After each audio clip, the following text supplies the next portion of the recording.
Madame la secrétaire générale de la préfecture, Madame la sous-préfète, Monsieur le sous-préfet de Châteaudun, Monsieur le député-maire, cher Philippe, Monsieur le sénateur, président du conseil départemental, cher Albéric, Mesdames et Messieurs les conseillers régionaux, Mesdames et Messieurs les conseillers départementaux, chers collègues, Mesdames et Messieurs les maires, maires délégués, adjoints, conseillers municipaux, Mesdames et Messieurs les maires honoraires, Messieurs les présidents des chambres consulaires,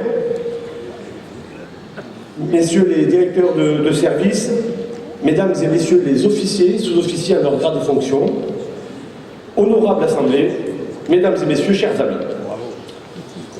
C'est un très grand plaisir de vous accueillir toutes et tous dans notre complexe sportif de la communauté de communes Cœur de Beauce.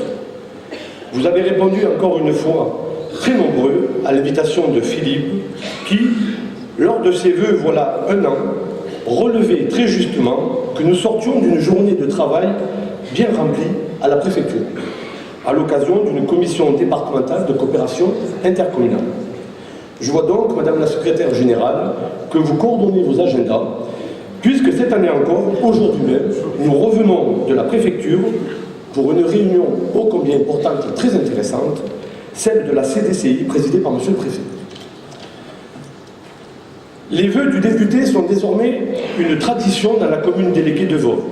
Ils sont un moment de partage, un moment convivial et qui mettent en avant la notion de bien vivre ensemble. Mais ce sont également cette année les derniers vœux de la 14e législature. Une période de 5 ans intense vient de s'écouler. Elle fait déjà partie pratiquement du passé. C'est de l'avenir que va donc nous parler ce soir Philippe, de l'avenir de la circonscription, mais aussi celui de notre pays. Vous le savez tous, nous vivons dans un monde quelque peu tourmenté, un monde qui ne sait pas trop où il va.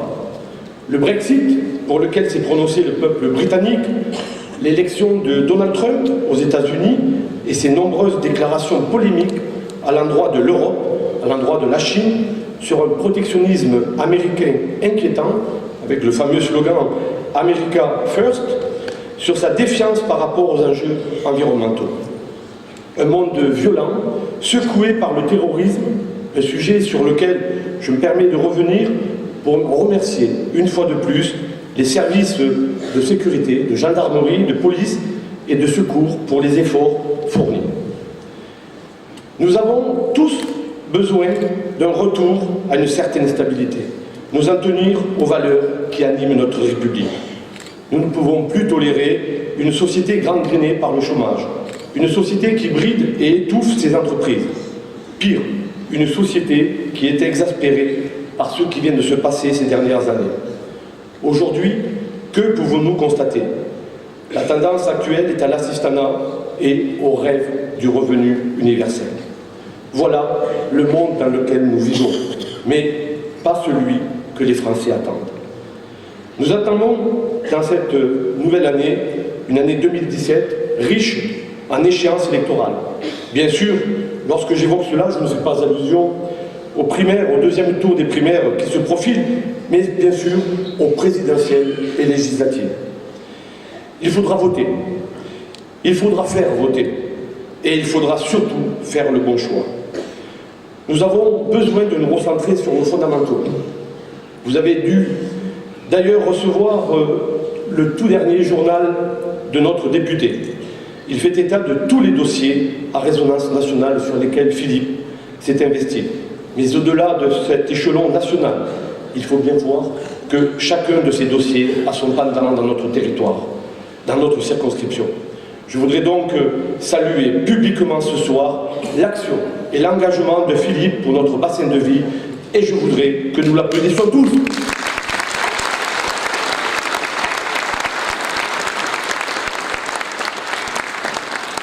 À l'échelon local, nous devons retrouver une cohérence du maillage territorial et c'est ce que nous faisons.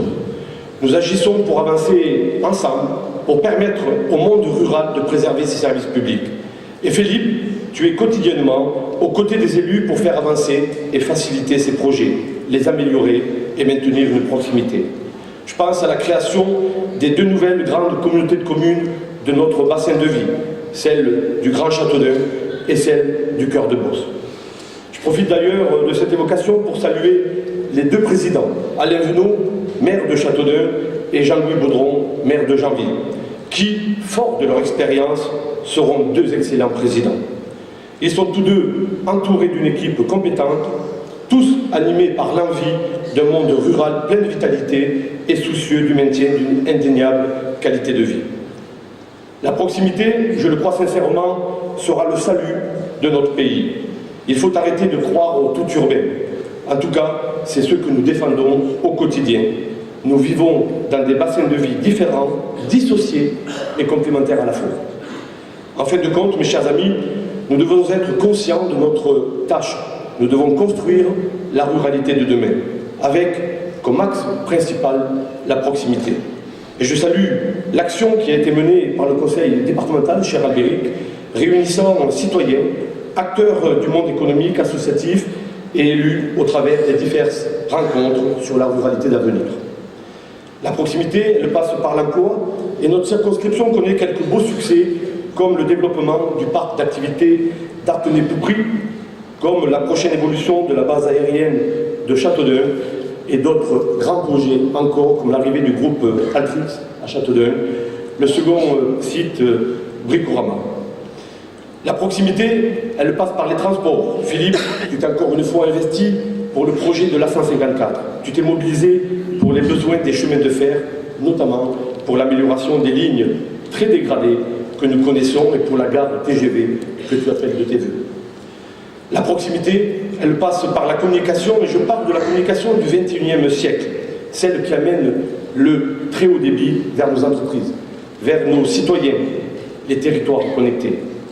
Nous pouvons, une fois de plus, saluer la politique volontariste du conseil départemental permettant ces connexions. Sans oublier pour autant la téléphonie.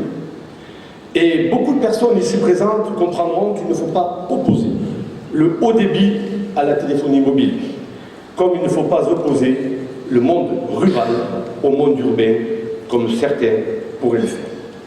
Enfin, selon moi, la proximité passe encore par deux composantes essentielles pour notre ruralité. D'abord, le soutien aux services de santé, afin que tous les habitants aient un accès privilégié vers son médecin, son dentiste. Et je finirai par le soutien à ce qui fait le cœur de l'économie de notre circonscription, de notre département, de notre région, l'agriculture. Le monde agricole se trouve malheureusement dans une passe difficile, touché par un sentiment de morosité exacerbé par la récolte catastrophique de 2016. Pour conclure, permettez-moi, chers amis, au nom des villages vauvéens et à mon nom propre, de vous souhaiter mes meilleurs vœux de bonheur, d'épanouissement, de prospérité pour vous, vos proches, et bien sûr la santé pour chacune et chacun d'entre vous, et la paix pour notre pays. Alors, à quelques mois d'échéance électorale, il y a deux catégories d'hommes publics, ceux qui pensent être indispensables et ceux qui pensent être utiles. Je suis convaincu que le travail qu'a mené Philippe pour notre circonscription est reconnu par beaucoup, et je suis persuadé que nous partageons le fait qu'il doit encore être utile à notre territoire. Merci, très bonne soirée.